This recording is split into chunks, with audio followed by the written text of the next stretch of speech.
Hello dreamers, welcome to my YouTube channel. तो आज हम इस वीडियो में बात करेंगे ज्योग्राफी के एनसीईआरटी के बारे में। क्लास 9 के एनसीईआरटी का सेकंड चैप्टर हम पढ़ने जा रहे हैं। तो इसका इसका हेडिंग जो है वो है भारत का भौतिक स्वरूप। इस चैप्टर का जो नाम है वो है भारत का भौतिक स्वरूप। ठीक है, भौतिक स्वरूप का मतलब होता है कि यदि हम भारत को कुछ ऊंचाई से देखें तो भारत का जो स्वरूप है वो किस प्रकार का नजर आता है। ठीक है, जैसे उसमें कहीं जगह पर्वत होंगे, कहीं पर पठार होंगे, कहीं पर उत्तरी मैदान मतलब मैदानी क्षेत्र होगा। ठीक है, कहीं पर प्रायद्वीपीय जो है क्षेत्र है वो है, द्वीप समूह दिखाई देंगे। तो इन सब की बात करेंगे आज हम इस चैप्टर में। तो देखते हैं, पढ़ना शुरू करते हैं। जैसा कि आप जानते हैं कि भारत विभिन्न स्थलाकृतियों वाला एक विशाल देश है। आप किस प्रकार के भूक्षेत्र में रहते हैं? यदि आप मैदानी क्षेत्र में रहते हैं तो आप वहां के दूर तक फैले विशाल मैदानों से परिचित होंगे, और यदि पर्वतीय क्षेत्र के निवासी हैं तो आप पर्वतीय ढलानों और घाटियों से भली भांति परिचित होंगे। वास्तव में हमारे देश में हर प्रकार की भू आकृतियां पाई जाती हैं। ठीक है, तो देखते हैं हमारे देश में पर्वत पाए जाते हैं, मैदान हमारे देश में, मरुस्थल हमारे देश में, पठार, द्वीप समूह, सब प्रकार की आकृतियां पाई जाती हैं। आप यह सोच रहे होंगे कि यह विभिन्न प्रकार की भू आकृतियां कैसे बनी। अब हम भारत की मुख्य भू आकृतियों की विशेषताएं और उनकी संरचनाओं के बारे में जानेंगे। ठीक है, तो इस पैराग्राफ में ये बताया गया है कि जो भारत में है विभिन्न प्रकार की सभी प्रकार की भू आकृतियां पाई जाती है। कौन कौन सी है? तो पर्वत पठार मैदान मरुस्थल और द्वीप समूह, ये सब है। अब हम आगे देखते हैं। यहाँ विभिन्न प्रकार की शैलें पाई जाती हैं। शैलें का मतलब होता है चट्टानें पाई जाती हैं, जिनमें से कुछ संगमरमर की तरह कठोर होती है, जैसे जिसका प्रयोग ताजमहल के निर्माण में हुआ है। ठीक है, तो संगमरमर जो है वो कठोर होता है, एवं कुछ सेल खड़ी की तरह मुलायम होती है। तो ये इंपॉर्टेंट है।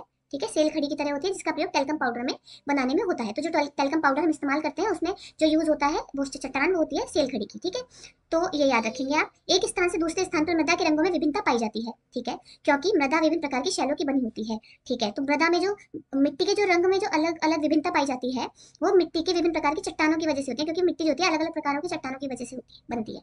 क्या आपने कभी इन विविधताओं के कारणों के बारे में सोचा है? इनमें से अधिकतर विविधताएं शैलों के निर्माण में भिन्नता के कारण होती है, क्योंकि सबकी रासायनिक संरचना जो होती है वो अलग अलग होती है शैलों की, इसलिए इनमें विभिन्नताएं होती हैं। अब हम आगे देखते हैं। तो भारत एक विशाल भूभाग है। इसका निर्माण विभिन्न भूगर्भिक कालों के दौरान हुआ है। तो भारत का विशाल मतलब जो भारत का जो निर्माण है, मतलब भारत का जो निर्माण है वो एक काल में नहीं हुआ है, कुछ सालों में नहीं हुआ, वो कई कालों में, कई भूगर्भीय कालों के दौरान हुआ है। ठीक है, जिसके इसके उच्चावचों को प्रभावित किया है। भूगर्भीय निर्माणों के अतिरिक्त कई प्रकार की क्रियाएं भी हुई हैं, जैसे अपक्षय मतलब टूटना फूटना। जब कोई चीज टूटती है, मान लो शैला ये टूटता है तो इसको अपक्षय बोलते हैं। अपरदन मतलब एक स्थान से दूसरे स्थान पर जाना, और निक्षेपण मतलब ऐसे एक जगह जाके इकट्ठा हो जाना, उसको निक्षेपण बोलते हैं।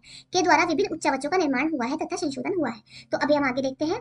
कुछ प्रमाणों पर आधारित सिद्धांतों की सहायता से भूगर्भ शास्त्रियों ने इन भौतिक आकृतियों के निर्माण की व्याख्या करने की कोशिश की है। इसी तरह का एक सर्वमान्य सिद्धांत प्लेट विवर्तनिक का सिद्धांत है।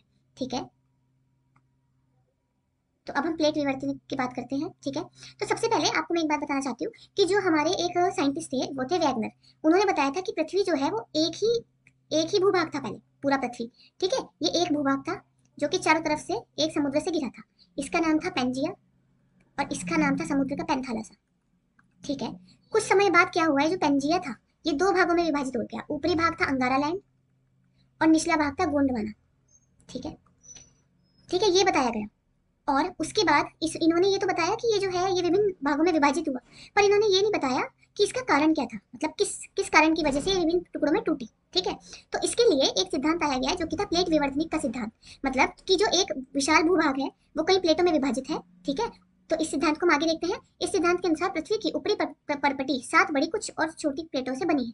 कुछ बड़ी और कुछ छोटी प्लेटों से बनी है, तो 7 बड़ी प्लेटें हैं पृथ्वी के भूभाग में, आप जैसे कि चित्र में देखते हैं अभी हम। तो इन्होंने क्या बताया, वैगनर के बाद उन्होंने बताया कि जो पृथ्वी का जो भूभाग है पूरा, वो कई प्लेटों में विभाजित है। ये प्लेटें आप देख सकते हैं, जैसे कि है यूरेशियन प्लेट। ठीक है, ये प्लेट यहाँ से ऐसे पूरी प्लेट है। ठीक है, उसके बाद आप देखेंगे अफ्रीकन प्लेट, तो ये यहाँ पे ऐसी प्लेट है। तो ये जो प्लेटें हैं ये कैसी हैं? ये प्लेटें कुछ इस प्रकार की हैं। ठीक है, ये जो चौड़ाई है लगभग 100 किलोमीटर की है। ये वाला जो क्षेत्र है ये महाद्वीपीय भाग है, और ये वाला जो क्षेत्र है ये महासागर। ये गर्त होने की वजह से यहाँ पर जल भर गया तो ये महासागर बन गया। यदि आप ये दक्षिणी अमेरिका प्लेट की बात करें तो इधर से आप देखेंगे कि ये प्लेट यहाँ से ऐसे है। ठीक है, और इसमें ये जो क्षेत्र है ये महासागरीय क्षेत्र है, महासागरीय, और ये महाद्वीपीय क्षेत्र है। ऐसे ही अगर हम प्रशांत महासागरीय प्लेट की बात करें तो अगर आप देखेंगे तो ये पूरी की पूरी महासागरीय प्लेट है। ठीक है, और भारत जो है वो इस इंडो ऑस्ट्रेलियन प्लेट का हिस्सा है, जिसमें कि ऑस्ट्रेलिया और इंडिया ये सब है, और अरब ये प्रायद्वीप। ठीक है, ऐसे करके 7 प्लेटें कौन कौन सी हैं? उत्तरी अमेरिकी प्लेट, दक्षिणी अमेरिकी प्लेट, प्रशांत महासागरीय प्लेट, यूरेशियन प्लेट, अफ्रीकी प्लेट, इंडो ऑस्ट्रेलियन प्लेट और अंटार्कटिक प्लेट। ठीक है, तो ये 7 प्लेटों के बारे में बताया गया है। ये जो प्लेटें होती हैं ये गतिशील होती हैं। ये पृथ्वी के, मैं आपको समझा देती हूँ इसको थोड़ा, जो पृथ्वी के गर्भ में ठीक है, जो भी हीट ऊर्जा उत्पन्न होती है उसकी वजह से यहाँ पे लावा, मैग्मा लावा बहता है, जिसकी वजह से ये जो स्थलमंडल होता है, मतलब जो प्लेटें होती हैं, ये गतिशील होने लगती हैं। हम लोगों को पता नहीं चलता क्योंकि ये पॉइंट कुछ किलोमीटर, कुछ पॉइंट मीटर तक हर वर्ष की सकती रहती है, तो इसलिए इनका इतना आभास नहीं होता। लेकिन ये प्लेटें जो है गतिशील है और ये इस अंदर से उठने वाले मैग्मा की वजह से गतिशील होती है, इसके ऊपर तैरती रहती है। ठीक है, तो अब हम इसको पढ़ते हैं पैराग्राफ को। प्लेटों की गति के कारण प्लेटों के अंदर एवं ऊपर की ओर स्थित महाद्वीप शैलों के दबाव उत्पन्न होता है। ठीक है, इसके परिणाम स्वरूप वलन, भ्रंशीकरण और ज्वालामुखी क्रियाएं होती हैं। देखिए, जैसे कि अगर दो प्लेटें हैं, ये एक दूसरे से दूर जा रही हैं, तो ये जगह खाली हो गई, ये जो मैग्मा यहाँ से बाहर निकलेगा, तो यहाँ पे ये ऐसे ऐसे करके ज्वालामुखी जब ठंडा हो जाएगा तो दीपों का निर्माण हो जाएगा। तुमने देखा है ज्वालामुखी क्रियाएं होती हैं। ठीक है, और अगर प्लेटें एक दूसरे की ओर खिसक रही हैं, मान लो एक दूसरे से टकरा रही हैं प्लेटें, तो यहाँ पे वलन उत्पन्न होगा, ऐसे फोल्डेड हो जाएगा। जैसे हिमालय का अभी हम एग्जाम्पल लेंगे, वो फोल्डेड माउंटेन में आता है, तो ये वलन की क्रियाएं होती हैं। ठीक है, सामान्य तौर पर इन प्लेटों की गतियों को 3 वर्गों में विभाजित किया गया है। तो ठीक है, देखते हैं प्लेटों की गतियों को 3 वर्गों में विभाजित किया गया है। 2.1 चित्र में हम देखते हैं। तो देखिए, सबसे पहले अभिसारी परिसीमा। ठीक है, तो जैसे ही दो प्लेट एक दूसरे की तरफ आएंगी तो इसको अभिसारी प्लेट का टकराना बोलते हैं। तो ये जैसे ही एक दूसरे टकराएंगे तो दूसरी प्लेट जो है पहली प्लेट के नीचे जिसका भी घनत्व कम होगा वो प्लेट नीचे चली जाएगी और दूसरी प्लेट जो है ऊपर उठ जाएगी और वलन की क्रिया होगी। ठीक है, अभिसारी परिसीमा में। अपसारी में क्या होता है, अपसारी में दोनों प्लेटें एक दूसरे के अपोजिट जाती हैं और बीच में जो है एक स्पेस बन जाता है जिसमें जो मैग्मा है वो बाहर आता है, उसकी वजह से कटक बन जाते हैं। जैसे कि अभी हम देखते हैं इसमें, यहाँ पे अगर हम बात करें ये वाली ये यूरेशियन प्लेट की और ये उत्तरी अमेरिकी प्लेट की, तो ये एक दूसरे के अपोजिट जा रही है। यहाँ पर अगर आप देखेंगे तो ये अटलांटिक महासागर में कटक का निर्माण हुआ है, ये ऐसे। ठीक है, ज्वालामुखी कटक का। ठीक है, तो अब हम आगे देखते हैं। कुछ प्लेटें एक दूसरे के करीब आती हैं और अभिसारित परिसीमा का निर्माण करती हैं, जबकि कुछ प्लेट एक दूसरे से दूर जाती हैं और अपसारी परिसीमा का निर्माण करती हैं। जब दो प्लेटें एक दूसरे के करीब आती हैं तब वह या तो वे टकराकर टूट सकती है या एक प्लेट फिसलकर दूसरी प्लेट के नीचे आ जाती है, जैसे कि मैंने आपको बताया। ठीक है, कभी कभी वे एक दूसरे के साथ क्षैतिज दिशा में गति कर सकती हैं। जैसे वो क्षैतिज दिशा में एक दूसरे के अपोजिट गति करेंगी तो इसको रूपांतर परिसीमा का निर्माण करती है। इन प्लेटों में लाखों वर्षों से हो रही गति के कारण महाद्वीपों की स्थिति व आकार में परिवर्तन आया। तो प्लेटों की गति के कारण ही जो महाद्वीपों की स्थिति है और उसका आकार है उसमें परिवर्तन आया है, ये आप याद रखेंगे। भारत की वर्तमान स्थलाकृति का विकास भी इसी प्रकार की गतियों से प्रभावित हुआ है। ठीक है, तो अब हम देखते हैं कि आप जानते हैं विश्व की अधिकतर ज्वालामुखी एवं भूकंप संभावित क्षेत्र प्लेटों के किनारों पर स्थित हैं, लेकिन कुछ प्लेट के अंदर भी पाए जाते हैं। ठीक है, मान लो ये दो प्लेटें हैं। ठीक है, ये प्लेट का घनत्व कम है तो इसके नीचे चली गई। जब ये इसके नीचे जाएगी, यहाँ पे एक दूसरे से टकराएंगे तो कंपन होगा, जिसकी वजह से आसपास के क्षेत्र में जो है भूकंप महसूस होता है। ठीक है, सबसे प्राचीन भूभाग अर्थात प्रायद्वीपीय भाग गोंडवाना भूमि का एक हिस्सा था। तो यदि हम भारत की बात करें तो मैंने आपको बताया कि जो पेंजिया था वो 2 भागों में विभाजित हो गया था, अंगारा लैंड और गोंडवाना लैंड। तो अगर हम बात करें तो भारत जो था ना, इस दक्षिणी पार्ट का हिस्सा था जो कि गोंडवाना भूमि का हिस्सा था। ठीक है, गोंडवाना भूभाग के विशाल क्षेत्र में देखते हैं आप कौन कौन से देश शामिल थे। तो भारत शामिल था, ऑस्ट्रेलिया, दक्षिण अफ्रीका, दक्षिण अमेरिका और अंटार्कटिक। ये पूरा का पूरा गोंडवाना इसका भाग है, तो आप इसको याद रखिए कौन कौन से। अब संवहनीय धाराओं ने भूपर्पट्टी के अनेक टुकड़ों में विभाजित किया। तो देखते हैं, ये एक भूपर्पट्टी थी पूरी, यहाँ से नीचे मैग्मा उठा तो संवहनीय धाराएं जो आई, अभी हम आगे नेक्स्ट 11th क्लास की एनसीईआरटी में संवहनीय धाराओं के बारे में डिटेल से पढ़ेंगे। ठीक है, तो संवहनीय धारा जैसे इससे टकराई तो कई प्लेटों में विभाजित हो गई। ठीक है, कई टुकड़ों में विभाजित हो गई और इस प्रकार भारत ऑस्ट्रेलिया की प्लेट गोंडवाना भूमि से अलग होने के बाद उत्तर दिशा की ओर प्रभावित होने लगी।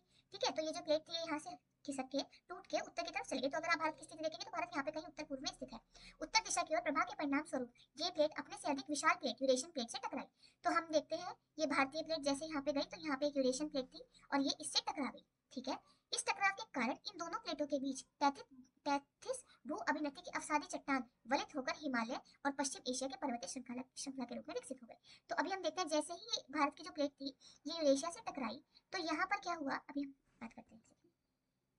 देखिए, ये है भारतीय प्लेट, ये है यूरेशियन प्लेट। जैसे ही भारतीय प्लेट इससे टकराई, यहाँ पर कहीं 33 सागर था। ठीक है, जैसे ही ये प्लेट इससे टकराई तो यहाँ जो है वलन, जैसे ही ये प्लेट इससे टकराई,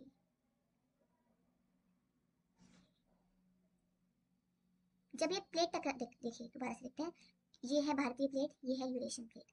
ये भारतीय प्लेट यूरेशियन प्लेट से जैसे ही टकराई तो नीचे की ओर गई और यहाँ पर जो है ये एक अभिनति की तरह, मतलब अभिनति एक गर्त के रूप में बन गई। ठीक है, तो इसी की बात हो रही है यहाँ पे कि 33 भू अभिनति की अवसादी चट्टान। तो यहाँ पर जो है, यहाँ पर जो अवसाद थे इसमें और जैसे ही इससे टकराती है तो ये ऐसे वलन हो गए। जब भी आप कोई चीज़ ऐसे है, कोई चीज़ पड़ी है और आप इसको स्क्रैच करते हैं तो आप देखेंगे वो वलन हो जाता है, ठीक है, वो फोल्डेड माउंटेन फोल्ड हो जाता है, तो इसको इसीलिए हिमालय को हम फोल्डेड माउंटेन बोलते हैं। और सबसे नया वलित पर्वत भी हिमालय ही है, ठीक है। गोंडवाना भूमि की बात करते हैं तो ये विशाल महाद्वीप पेंजिया का दक्षिणतम भाग है, जिसका उत्तर में अंगारा भूमि है।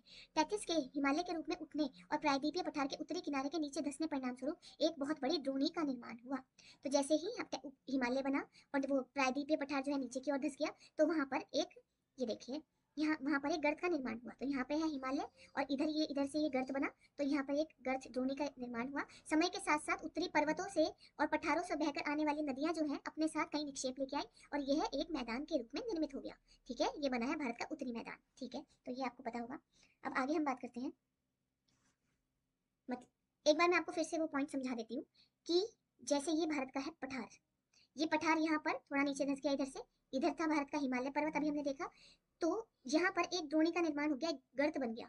हिमालय से आने वाली नदियां और प्रायद्वीपीय पठारों से आने वाली नदियां अपने साथ कई निक्षेप लेके आई, ठीक है, और यहाँ पर उत्तरी मैदान का निर्माण हुआ। तो पहले वाले पैराग्राफ में यही बताया गया है। अब आगे देखते हैं, भारत की भूमि बहुत अधिक भौतिक विभिन्नताओं को दर्शाती है। भूगर्भीय तौर पर प्रायद्वीपीय पठार पृथ्वी की सतह का प्राचीनतम भाग है। इसे भूमि का एक बहुत ही स्थिर भाग माना जाता है, ठीक है। तो प्रायद्वीपीय पठार जो है पृथ्वी की सतह का सबसे पुराना भाग है, ये हमने देख लिया। इसे इसे भूमि का एक बहुत स्थिर भाग माना जाता है, लेकिन हाल ही में आए भूकंपों ने इस बात को गलत साबित किया है। हिमालय व उत्तरी मैदान हाल में बनी स्थलाकृतियां हैं। भूगर्भ वैज्ञानिकों के अनुसार हिमालय पर्वत अस्थिर भाग है। हिमालय की पूरी पर्वत श्रृंखला एक युवा स्थलाकृति है, जिसमें ऊंचे शिखर हैं, गहरी घाटियां हैं, तेज बहने वाली नदियां हैं, ठीक है। उत्तरी मैदान जरूर निक्षेपों से बना है, अभी हमने यहाँ पे देखा। प्रायद्वीपीय पठार जो है आग्नेय और रूपांतरित शैलों वाली कम ऊंची पहाड़ियों से बना है। तो ये इसमें आपको बताया गया है कि प्रायद्वीपीय पठारों को वैसे स्थिर माना जाता था, लेकिन अभी जो कुछ भूकंप आए हैं उस क्षेत्र में, वहां पे इस बात को गलत साबित किया है, ठीक है। और हिमालय जो है अस्थिर भाग है, मतलब भारतीय प्लेट लगातार यूरेशियन प्लेट से टकरा रही है और लगातार इसमें टकराहट के कारण भूकंपीय क्षेत्र है, तो ये अस्थिर है, मतलब कहीं ना कहीं इसमें वलन अभी भी चल रहा है, ठीक है। हिमालय पूरी पर्वत श्रृंखला युवा है, मैंने आपको बताया है, यहाँ पे शिखर है, गहरी घाटियां हैं, ये सब है, ठीक है। अब हम आगे देखते हैं,